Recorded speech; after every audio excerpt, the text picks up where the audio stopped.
now. Dang, I put no picture on there. I don't know why it's putting up the blank thing. All right, so shut that down. Oops. Quality kind of sucks.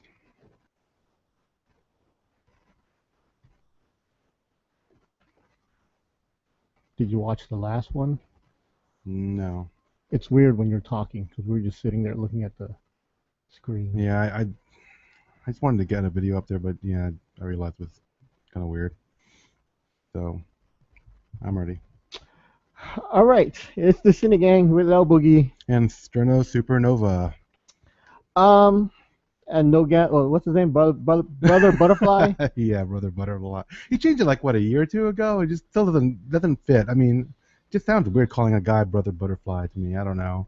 He picked it, so what can you say beyond that? He's a sucker.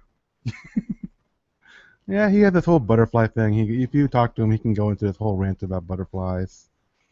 I don't know. Yeah, you come to your own conclusion about that. Yeah, I mean, we're not we- implying anything. we're just laughing about it. I don't. Yeah, he likes it. What can you say? That's one of those things. You don't. The guy that has the right to pick his own persona, I guess. So yeah, it's the two of us on this nice Sunday evening here. Well, yeah, here in Virginia Beach, Virginia. So yeah, it's been a good weekend. Just so you guys know, I was actually at an event that was held in the local Philippine Cultural Center. In Virginia Beach. Yeah, it was called the Taste of Art, the Legacy Celebration fundraiser, which is okay. Just to explain that, there's going to be a fundraiser. I mean, it's going to be an event called the Legacy Celebration, where we're going to kind of celebrate the whole community, Filipino community, and kind of try to bridge the generational gap that's kind of, excuse me, that's developed over time. Where a lot of the older generation started some of these groups, and and the younger generation hasn't been as quick to adopt or to join in some of those Filipino groups. So this is the event with a fundraiser to kind of the precursor to this other bigger event. But it And was I told you my opinion about that. I say don't worry about it. I mean, the whole generation gap thing. don't worry about It'll it. work itself out. Yeah, I mean, I know what you're saying, and that's true. I mean, but if people want to do it and other people are interested and think it's something that needs to be addressed, I don't see a problem with it either. I So think what's this big thing you're working up to? A concert or just like a dance? it's it's sort of like a reunion, kind of a dance, maybe some showcasing some Filipino culture. It's Is it a uh, show? it's the show. It's a dance. It's a celebration. There's probably going to be speeches. It's going to happen in March. I mean, it's not like And you something. think young people will like this? Well, depending who's no, well, depending on who's involved. I Okay. mean, I'm not Because saying the point is to bring in young people, right? right. Yeah, okay. I'm well. I mean, when I say young, I'm saying like people our age and maybe a little Why bit not younger? Yeah, and that Why too. not But I'm saying 18-year-old girls? Yeah, we're not discouraging 18-year-old girls from being there. I'm just saying it's supposed to be like anybody can go there. It's not like if you're like 40, you're gonna feel uncomfortable. If you're like 20, you're gonna feel uncomfortable. It should be, hey, everybody's welcome. Everybody should have a good time. That's the whole plan behind it. But anyway, so last night was, like as I said, a fundraiser to get ready for that bigger event, and it was An event to get ready for an event. I know. Basically, the bigger event's going to cost some money, so we need to generate some funds to pay for it. That was the whole point. So what it was is called the Taste of Art. So it was they got a bunch of different artists locally, and I think in the Northern Virginia area to display art, and then there was excuse me, there was an auction and a silent auction. I don't know if where people can bid on different pieces, and there was also some different performances. Like we had a local spoken word artist, Marco Mercado, do a nice set of his work, which is always good. I mean, he's done the same. He always closes with the same piece, and every time I hear it, I still like it. It starts out with "I've never been to the motherland," and he did that same one every time, and I still like it. So Yep. and It's on YouTube, I believe. it, You want to look it up? yeah, sure. Look up Marco From Mr. Marco Mercado. Mercado. Yeah, he always does a great job. And we had other spoken word artists like Melody Bisset, and we had a Filipino American musician and magician. I think his name was Chris Peluson. I'm not sure if I'm getting that exactly right, but so we had and we had the local. You gotta stop. You Stop. can't just say musician, and go, say that. Oh, Did he okay. sing and pull a rabbit out of his head at the Not same time? simultaneously. He would take a Musician slash musician? he would shift gears. So he would sing a song, do a magic trick, sing a Like song. what? I mean, what? Okay, He did what? some card tricks. He did some mind reading tricks. Did, Uh, did, did they work, or were you like, I yo, think I know what you're no, doing? everybody that was really paying attention to they liked it, but I was helping to organize it, so I wasn't able to. So what was the trick? Uh, I believe he asked a bunch of people to, fill out cards about. They were playing a gigantic game of Clue, and they all filled out cards about So like 5 people fill out cards. like the weapon, the location, if you played Clue before, you know what I'm talking about, and Okay. like Colonel Mustard with the lead pipe in the conservatory. It was Okay. They had people randomly throughout the audience fill out these cards, and he Okay. was just Randomly. put him in envelopes, and he guessed it. I mean, he would go through like I think it was the weapon you chose was it's like A hammer. an ancient weapon, but not a sword. It was an axe. And, he was telling people, and they were like, and he was actually guessing them. I mean, he was kind of joking around, saying, "Oh, I think it might be a sword," but then they would say, "Oh no, it's not a sword." And he showed that he wrote down before he even told anybody an axe, and it was, if you've seen a magic trick where they do mind reading, it's that kind of thing. I mean, the problem is Was it good? it was good. I don't know if it was as good for the. I mean, were you like, wow, how did he do that? I was like, well, how did he do that? I don't know how he could have done that. I wasn't saying wow, but the thing was I was helping to organize the event, so I was kind of walking around a bit, so I didn't get the full effect. But from what I I understood, mean, I'm just imagining David Blaine doing something, then busting out his guitar and singing by Young McGilly or something. well, he's a Filipino performer. They always have to be able to sing too. But so, but I mean, what I was hearing was that maybe that venue was he needed something more intimate to make it more impactful. But everybody said they were impressed with the tricks, but. Man, I should have done my floating dollar trick. I would have impressed everybody. Or my But didn't you lose your invisible string? I can always buy more. I've looked online lately. I have been looking for some more magic tricks. It's not so dumb, invisible string. But yeah, I know what you mean. I've been online. I'm gonna surprise everybody one day. You do have the David Blaine trick, the levitation. I was impressed. Well, the first time I saw it. I tell you, I'm gonna do it one day. Then I'm gonna bust out in this song. Mm-hmm. Sure, you could. I mean, like I said, you're a Filipino performer. You're expected to be able to sing at least somewhat. So beyond him, and it was like I said, he had a good show, but maybe he could have been better in a more intimate setting. Maybe like a street magic thing. I don't know. But they also had the Perilla sisters. They're part of a group called Parks and Rec, but they also perform in different other groups.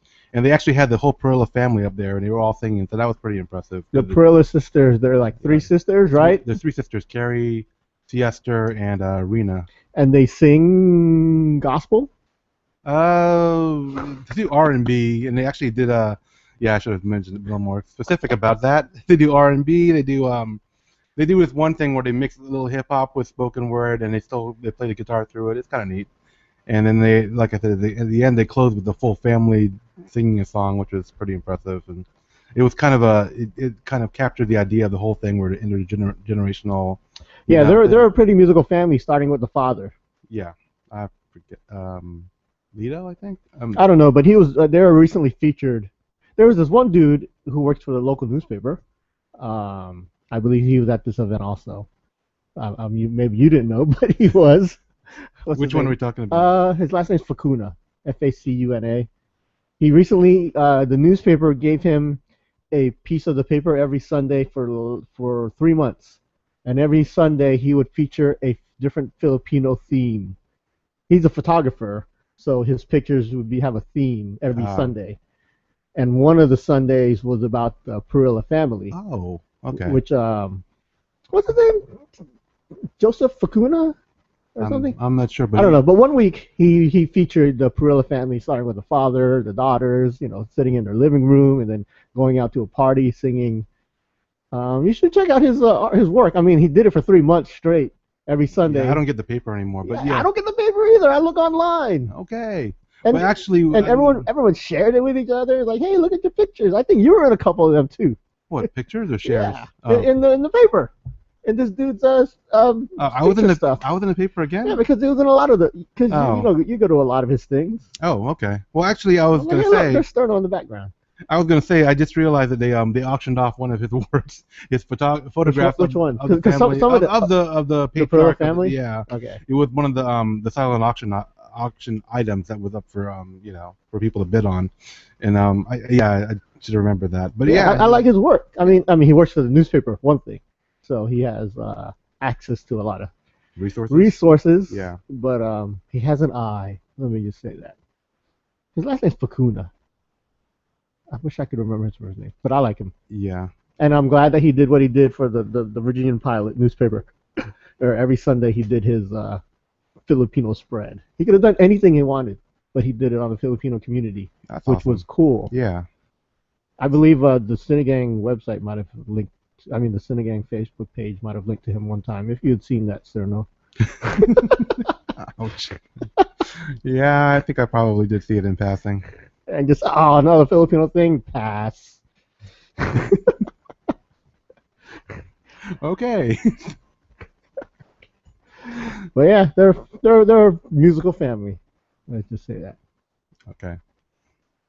So yeah, beyond that, we actually had what's Leon's last name?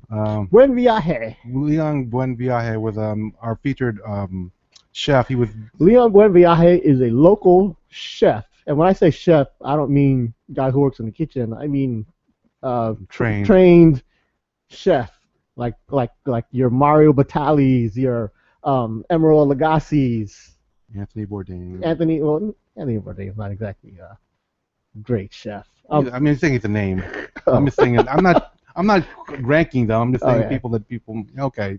Well, anyway, we get the gist. Yeah, I'm hoping pretty soon people will say, yeah, Leon Buen Viaje. Yeah, it was fun because he takes his food the way people take art. He takes it seriously. Yeah, he did a whole Filipino fusion spread of different dishes that he created. He had like a mango gazpacho. He had a vegetarian denuga one, which I was still couldn't. I know. He was talking about that one time. I'm like, is it really vegetarian if it's denuga one? That was the one I couldn't figure out actually. I mean, I don't like denuga one anyway, so I wasn't gonna try it. I love denuga one, so you know. But when you don't even put meat in it, you lost me. But I'm not your audience when you say vegetarian, because I am anti-vegetarian. I am the opposite. I am carnivorous. Yeah. You're pure carnivore. If you were a reincarnated animal, you'd be a T-Rex. I understand. Vegetarians don't eat meat. They stay on one side. I don't eat their vegetables on my side. Yeah, separate but equal. Okay, sure. But the Nuku on vegetarian, that is like crazy. I couldn't quite understand that dish. Like how when you eat a dish and kind of understand what the chef was trying to figure. I think I needed to talk to him about that because I didn't understand. He was thinking outside the box, definitely. Yeah, I mean, people, when you push it, either that was a big. You're not gonna get everybody to jump on board. That was a 300 kick to the chest. Yeah, he also did some did some nice pork loin with an ube sauce reduction type deal. That was good. Wow. Yeah. And there was a lot of good stuff in there. So yeah, I enjoyed pork that. loin with ube sauce. I don't even know what ube sauce is. It was a kind of a creamy thing with ube flavor. It was very good. I mean, like I said, out of all the dishes, I think he did 4 or 5 different ones, and I can't recall all of them. But the only one I kind of was questioned about was the vegetarian. Vegetarian denuga. Yeah, and that's the denuga is basically pig's blood. Yeah. And then we've gone through this thing where it is certain parts of the pig meat, like pork rinds. that one is absolutely. It is absolutely no. fat. Okay, just to figure this out. Now we had this discussion every freaking Lent because you're not supposed to eat meat on Friday if you're a Catholic. Yeah. And when you say meat, you mean the flesh, and it's that is skin. That is part of the. That is like the subcutaneous layer, the fatty layer. That is flesh. So you cannot eat that. Pork rinds are not. I just can't see how you can justify eating pork rinds on a Friday during Lent if you're a Catholic. That's all I'm saying. A practicing Catholic should not eat that. I think pork rinds are not meat. Just look at it as not meat. That's a totally separate. Yeah, the separate discussion. But now we're getting to the blood. The pig's blood is what makes it. When the pig's blood makes it non-vegetarian already. That's when but it makes it really dark because of the iron content of the blood. That's why they call it little kids call it chocolate meat. Yeah, but there's no meat in it. So basically, And it wasn't that dark. So I wasn't. That's why I think I wasn't quite getting why he was calling it vegetarian Nuguan. So that's why I was like, I need to talk to him about it. And he was fixing these up real pretty too, right? Oh yeah. Well, I mean, he made little. It wasn't like a full meal. It was like a little tasting bit. Like but when you go to a restaurant, you don't get a lot of food either. Right. In the high class restaurant, it's all about the experience and the texture and all that, and not versus, getting full, totally getting stuff. And if you want to do that, you go to a buffet or something. But yes, it was really great. I enjoyed his stuff. I only got to talk to him really briefly because, of course, he was busy coordinating everything, and I'm not sure. I think he might have had to leave early. I'm not quite sure about that because he had different people, working the table and explaining the food. His, what do you call those people? I guess the sous chefs. I'm not sure what the terminology is. I'm not even going to hazard a guess because I'm going to say it wrong. But she came in and the woman that was there, she was dressed in a full, like a real chef's outfit with a patch that, I'm like, oh, she's official. Like she's not just some random person or some random relative we pulled off the street. She knows what she's doing, and she was holding up this whole board explaining all the food. So that was great. As it should be. Right. With professionalism. And next to him, his station was a chocolatier, Mr. Glenn Abutin. He was doing different kinds of chocolate, which I think you would have appreciated. There was like a nice. See, I missed out on the best part, which was the chocolate chopao, which I don't know how that was, and I didn't get a chance to taste it, but apparently everybody was gushing over it. But he also did a nice salt caramel chocolate, little tasty thing. I don't know what you call them. It's like a little square for tasting it, but it wasn't like a. Anyway, he had a little that, and he also had a white chocolate, blueberry. Again, I'm not sure what all I know was I white chocolate blueberry mixture. It was like a little morsel. Yeah, a little morsel that you could taste. It was it was basically tasting stations, and they weren't getting like a full chocolate bar or anything like that. I don't know. But I know I ate it and I was like, holy crap. I mean, I actually said that out loud. I think like whoa. I got his card. I mean, I actually wanted his business card, so I'm thinking. I got something you want to eat. I got it in my pocket. That sounds really strange. What are you talking about? No, it's good. Okay. I just want to see. I mean, you probably won't have enough. It probably won't have an effect on you. Here, eat that. Oh. Have you ever had one? It's a warhead. Yeah, I've had these. Have you had this extreme sour warhead? Okay, I'm gonna do this on the podcast to see what happens. And then if you don't hear from me for a couple seconds, that's because our video cut out, which sort of sucks. I don't know if you noticed that, Sterno. The video cut out, but. It didn't cut out. Oh, it didn't cut out. You switched screens on me. I switched screens. So you thought you were not being seen? No, but we're recording this on the video. So if you want to see Sterno eating a sour, you want to eat two of them? Is it very sour? After the first one, I don't want to do two. This is not something you enjoy. It's something you. I do enjoy them. Oh my God, you enjoy? I mean, it's just one of those things where you I got through it, If you could see me now, I'm kind of squinting because I can only press my lips so much. Everything is starting to squint. It's an extreme sour warhead. Look, I'm gonna eat this. You want another one? I'll give you another one. No, I'm fine. I'm gonna eat this one. I love these things, but I love sour. I like it too, but this has the word extreme in front of it, so this is like a really intensely sour thing. So I'm eating mine. But yeah, you got a kick to it. I mean, I've had warheads before, but these are extreme. Regular warheads. I actually have the gummy warheads at home, but these are hard candies, which Yeah, once you get past the the onslaught, the initial onslaught, then it gets sweet. Yeah, so I mean, I knew it was gonna happen. But I love sour. Yeah, this is. I mean, my whole mouth doesn't taste. It's like everything is kind of weird right now. There's a warning on the back. Oh, there's a warning that I should have read. Nah, I didn't tell it to you, but do you see the warning on the back? Eating multiple pizzas within a short time period may cause a temporary irritation to sensitive tongue and mouth. You're gonna offer me two of those? Nice, so nice. Okay. I want to see if you can handle it. I handled it, but I didn't look pretty doing it. That was. I love these. I mean, it's not bad, but I don't know if I could eat multiple ones within like an hour. Hey, look, there's the dude I was just talking about on the screen that you're just. His name is Rich Joseph Fakun. Right. I got his name all wrong. What did you say originally? Fakuna. Oh, like Fakuna But Matata. I think I said Joseph, but it's Rich Joseph Fakun.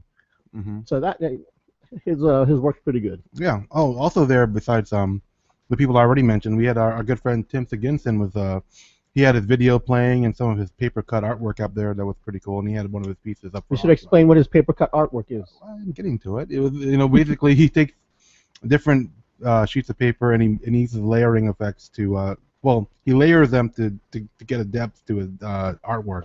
So he puts like the blues and the reds and he kind of makes it so it looks three-dimensional. It actually is three-dimensional pieces of art, using paper, different shapes and sizes to make like waves look like three-dimensional, to make Yeah. the different clothing. So it's very nice. Yeah. I've been I mean, he's an artist first of all. He's a cartoonist or an animator, yeah. and then he's taken his animations, and then he's made paper die cuts out of it, and then he's made it like three-dimensional. Mm-hmm. By layering them on top of each other. By layering them, so it looks cool. Yeah, very cool. I mean, he's done. We mentioned him before. He actually did he did a version of the Sini-Gang for us. So we've been using different times for our website and for other parts on Facebook. So if you see something where it looks like cartoony versions of us, that's from Tim Seginson, and we've already thanked him and thank him again for doing that for us. Check out his shop called the Paper Chop Shop, I believe. Mm-hmm. And his video stuff is from Rice Cooker Studio, so you can look that up. Yeah, he had a video on HBO one time last year called The Fisherman, which is a fable about a fisherman in the Philippines. So yeah, he was there too. So that was good. I mean, we also had a bunch of different artists. I can't name them all by the top of my head, but I mean, there were some art pieces that I wish I could have bought. I mean, locally, there's another person I know is Sylvia Strickland. She's a Filipino American, but she also has Native American heritage. She does abstract pieces, but high quality stuff that hangs up in I've seen it used a lot commercially, like in really high class restaurants have it, and they sell for good stuff for a pretty penny, and she does sell prints of her work. So Sylvia Strickland, if you get a chance to look her up, she's a great local artist too. I need to break into that market, the market for people who will buy anything. Exit through the gift shop is basically what he's talking about. If you've seen the movie Exit Through the Gift Shop, you can see what he just mentioned. I want to break into that market where I can make art that people will spend hundreds of dollars on. Yeah. Because I think I have some stuff. I have some stuff in me that if it comes out, people will be like, hey, that's worth $600. Here you go. You don't think so, do you? No. You think I am a fraud? No, it's not. I mean, it's a legitimate reason to do art is to make money off of it. But it's not like the purest expression of art is to take something that's internalized and externalize it for. Coming out of me. This sounds weird when you say it that way, but yeah. But I'm gonna do some crazy stuff. Yeah. You can do it. I mean, shoot. What if people like it and you feel comfortable doing it? I mean. Every time I go to something like this, I always think, man, I should start getting back into art. Why don't you? Just do it. I know. Do it. And someone will come up to you and say, hey, Sterno, here's $1,000 because I like this picture of penis you drew. Okay. Yeah, it's just the whole thing about, am I doing the art just to make money? Am I doing the art because I feel like I can do better than someone else? Is it a competitive thing? Or am I doing the art because I feel like I have something to say? And so it's like this kind of a little inner, I don't know if turmoil is the right word, but just something that kind of stirred up within me every time I see other people do art. And I mean, you get inspired by people that do really great stuff to see if you can, get to their level. You get inspired by people to do kind of like, I could do better than that kind of thing. So. And then so you thought somebody had something to say about something, and you have your own little piece to it that you want to contribute to the discussion. Yeah, that's another good reason to do some art. I met some guys this weekend. Mm-hmm. They're part of a group of guys. I can't remember the name of the group. I think it's called the 757 Comic Creators Club or something. Basically, there's a bunch of guys who are trying to get together so they can put out comics. And they asked me, do you know anyone that can draw? And I said, no. But I should have told them your name. No, I'm not. See, that's your self-doubt. No, You should have been like, no, yo, I could do stick-figured comic books. no. You know? Well, I mean, the comic books I would want to do would be more dynamic human figures, and I need to. Then do it. I need to brush up on it before I start putting it out there. You should do digital animated dudes. That's a. I know you got it in you. Yeah, I mean, I just feel like I'm a little rusty right now. I need to get like a time where I feel comfortable getting back into it. That's all I'm saying. But there's a group. They're trying to make comic books. A local group. They want to get together, get their resources together, so no one has to Did they ask for writers? Because I mean, a lot of times it's not just the art. It's the I don't writing. know. I didn't really. I'm just saying, if art is an important part of it, but if you have bad writing, it doesn't really matter so much. I mean, if it's just like a kind of a vapid sort of, without substance kind of thing, and art can only carry you so far. See, now you're trying to pick it apart. Now you're trying to find reasons not to do No, it. I'm just saying they should ask the writers too. I'm sure they are. I'm sure these guys know what they're doing. I'm sure when you put together a group of guys trying to make a comic book, I'm sure there's one of them said, hey, maybe one of us should know how to write. Well, some people think they know how to write, some people don't know how. I mean, and they don't realize that they're not. I mean, I don't know. Maybe you're right. Maybe I'm picking it apart too. Yeah, you're picking it apart. Yeah. Because I think they probably know how to write better than they can draw. Okay. In fact, while I was talking to them, right beside us was a panel about how to write a story. Okay. So they just need to go right next door and say, hey, can you write I remember story? I'm looking at the people in the panel. I'm like, okay, these people are trying to learn how to write a story. I don't need to sit in this panel. Let me just go to the next group. Where was this at? This was a geeky thing at the Chesapeake Library.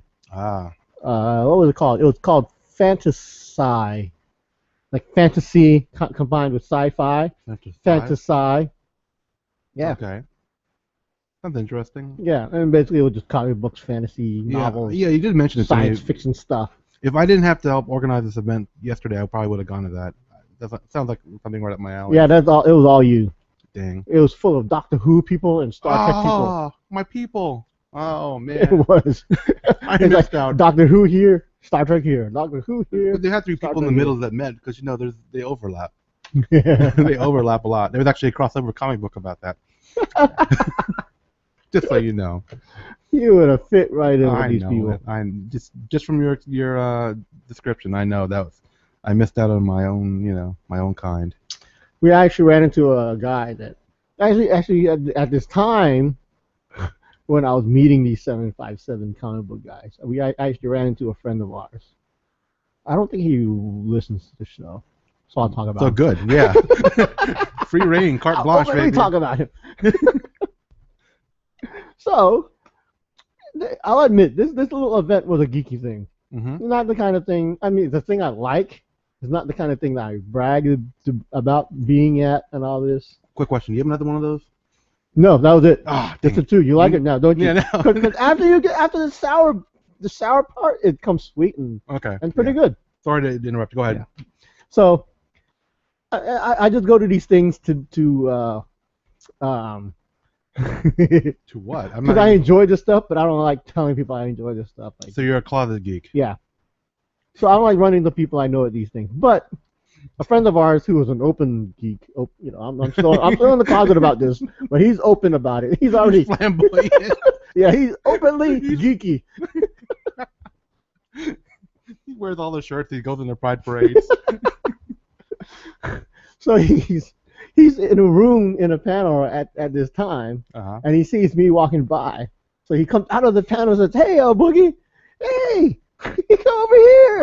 I'm trying to figure out which guy this is because there could be many different guys in our friends. You'll know him because I think you saw him today. But he comes to me and says, "Hey, I saw you walking by. What are you doing here?" I'm like, "Yeah, I'm checking this out. Just seeing what it's all about. I just dipping my toe in the water." And he's like, "Yeah." There was a video game section to this geeky part, and he's sort of in charge of the video game section. Is he the guy that does the Maker Faire stuff? Yeah. Oh, okay. Yeah, I did see him today. So he comes up to me. I said, "Okay, we did a little catching up." And I said, "Okay, I'll see you later. You go back to your panel." He's like, "Well, I was trying to figure out a way to get out of the panel because he was only there because of his friend who was like speaking, and he saw me as an excuse to get out of the panel." Okay. And we already did our catching up. And I said, okay, well, I'm gonna keep walking around, and you know, go back to your panel. He says, well, let me walk around with you. Okay. I'm like, okay, you know, because like I said, I'm not exactly openly geeky. I just like to I just like to look, grab what I like, and then go. Well, this guy, like I said, he's in charge of the video game section of this geek fair. Everywhere we go, he knows somebody. And he introduces me. And basically everyone's saying, hey, So nice to meet you. Big geek on campus kind of guy. Yeah. Okay. Yeah. So, and basically I'm meeting everybody. Like I'm getting in. I'm not just, you know, I'm trying to stay on the outskirts, and now I'm deep in the middle of it all. So you're like a closeted gay hanging out with Ellen DeGeneres, basically. So I mean, you know, he introduced me to all the popular geek people and everything. Is that an oxymoron? I know they're popular geeks Within the geek community. Yeah, and I felt weird because That's not your people. yeah, Well, I mean it is, but it isn't. you're a self-loathing geek. But go ahead. I like to look down at these people, but I'm becoming their friends. But I don't know. I just felt weird meeting all of them, and now they want me to get involved in all this stuff. I'm like, nah. I just want to go to your things and look around. That's it. that was it about that. Oh, okay. That was it. I was just saying, hey, we met this guy, and he really wanted me to get more involved and everything. I was like, nah. I'll throw him the U. Oh, thanks. I'm like, Sterno will like this stuff. You should talk to him. Yep, that's my stuff, so I'm okay with that. I was talking to him today, so I know. He told me, you know, we talked for a while. I'm like, hey, he's like, where's Sterno? I said, oh, he's busy doing Filipino stuff. So he's like, yeah, I'm thinking I'm going to that thing tomorrow. I said, okay, you'll probably see him there. Mm-hmm. Okay. So yeah. So anyway, getting back to just a quick thing about that event I was at last night. I saw this really cute girl there. Okay. And I was like, okay. I don't know why you didn't leave with this, but go ahead. Well, because I was setting the stage, and then we digressed to geek stuff. So you know, I couldn't. It's sort of weird. How do you get back to the geeks? I just did a really rough segue. Okay. Anyway. Okay. Well, since we're at this, let me stop you there and get back to my library geek thing. Uh-oh. Before I met Did you meet a hot geek? Well. Did you really? Before I ran into our friend, like I said, I was just circling, doing the quick thing, trying not to get involved with people. But there's a Comic-Con coming around, so I bought a ticket for that already. I was one of the first people to buy a ticket to our local Comic-Con. Yep. From this guy that knows you. He's running the Comic-Con, and I know Sterno. My people. Yeah. So I said, cool. And I'm walking around, and I see this pretty girl from the back. You know, she tanned. I couldn't tell. Wait, you see her backside, or you see? Yeah, she's actually talking to. She's at a table, a vendor, for a comic book store that I go to every now and then, Xeno's Comics. Okay. In fact, I was there this past week. In fact, I was sitting in front of the store. They were supposed to open at 10 a.m. and I was there at 10:05, and the store wasn't open yet. So I'm sitting in front of the store and waiting for Mr. Xeno to come, but that's not important. Okay. So Xeno set up at this geek thing. And I see a pretty girl from the back. Which is like a rarity. Well, yeah. Well, yeah, it is a rare thing. Yeah. She's a pretty girl from the back. I couldn't tell she's Filipino because she was a little dark skinned. I couldn't tell if she was Filipino or just a really good tan. Okay. So from the back, she looked good. So let me, I go to the table, pretend like I'm going to buy something from the comic book store, take a quick glance to the left. Standard guy move. Glance to the left, see if I can see the face. I'm like, hey, she's a white girl, but pretty. Pretty. Let me pretend like I'm going to buy something, because she's engaged talking to the vendor, talking about, I don't know what, but... Okay. But I think she caught me looking. Uh-oh. That's bad. No, it's not bad. It was okay.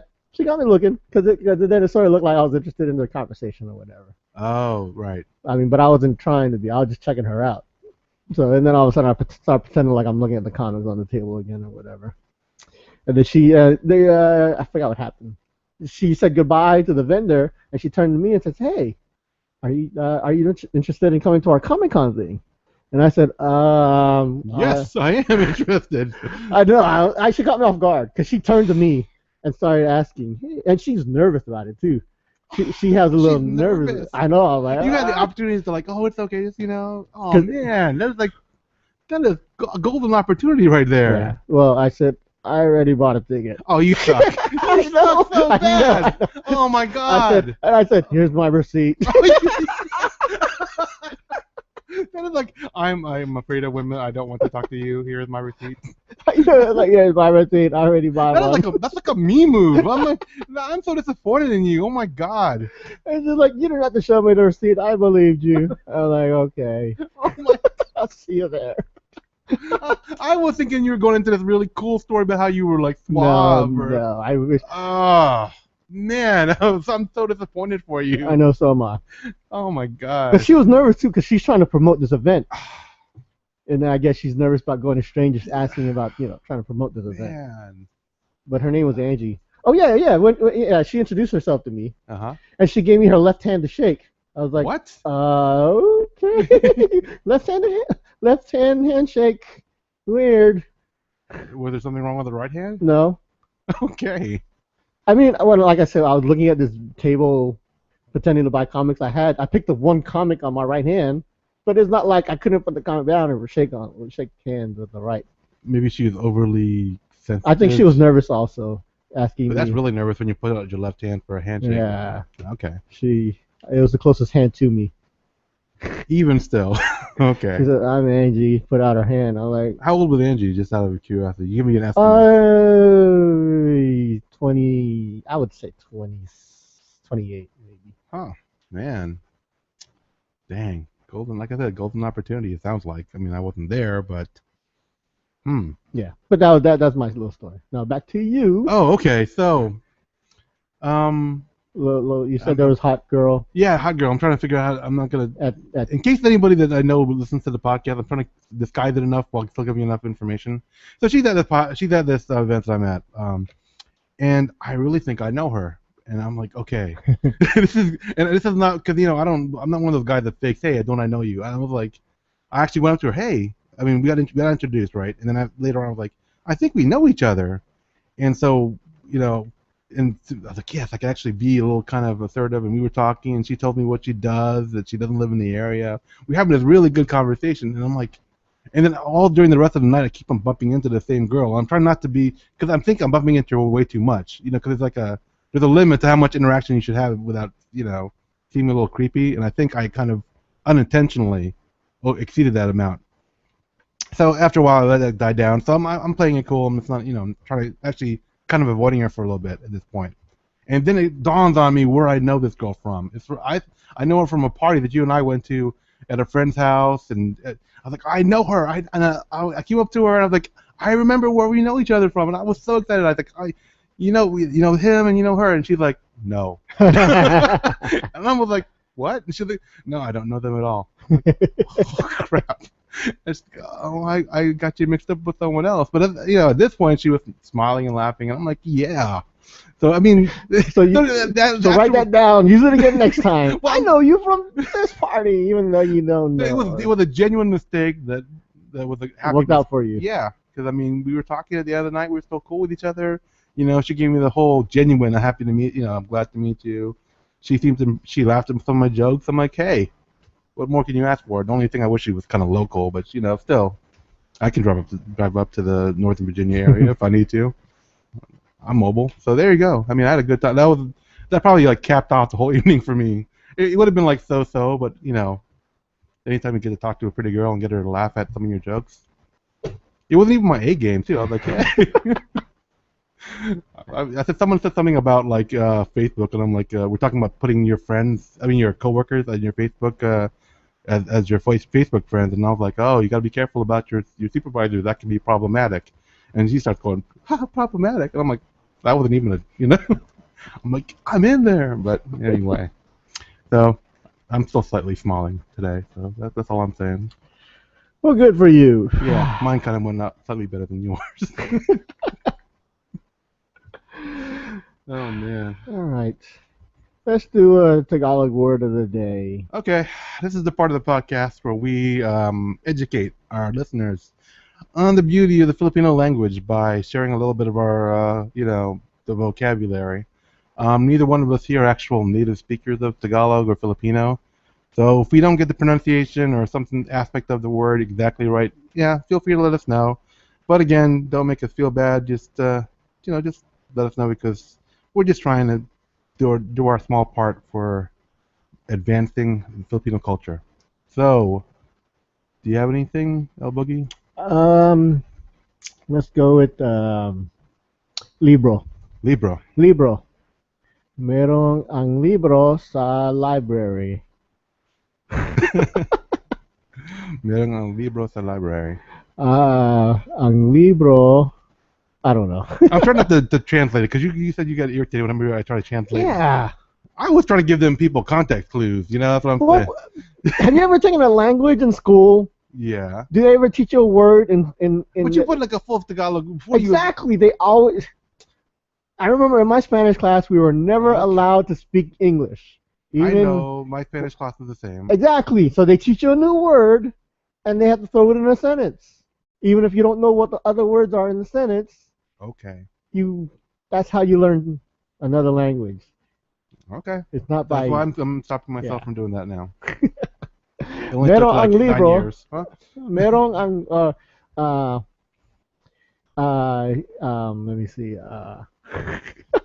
See, now I can't say the other word because I'm drawing a blank. Saan sa libro si El Boogie? Merong ang libro, ang Harry Potter. I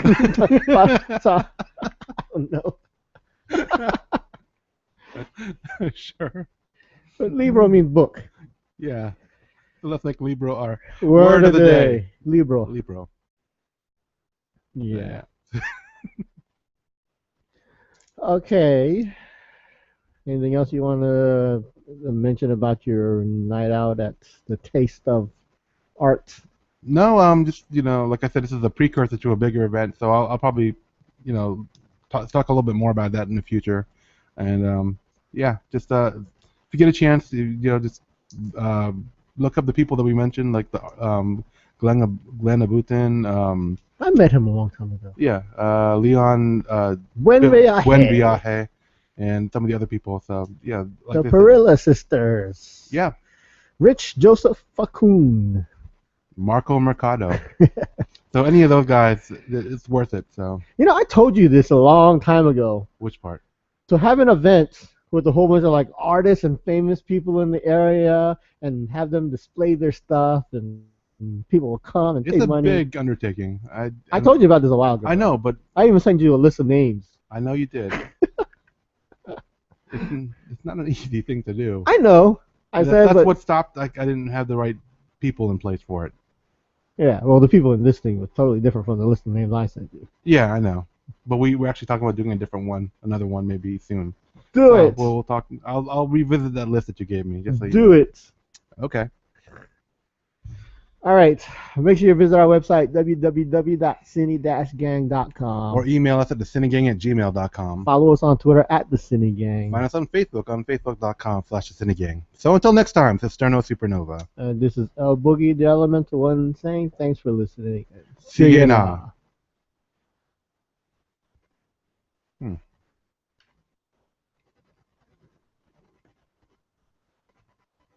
So it looks like we have a viewer. So hey, thanks for stopping by. We're not really interacting very much with our viewers, but thank you for watching. And tune back in next week. See ya.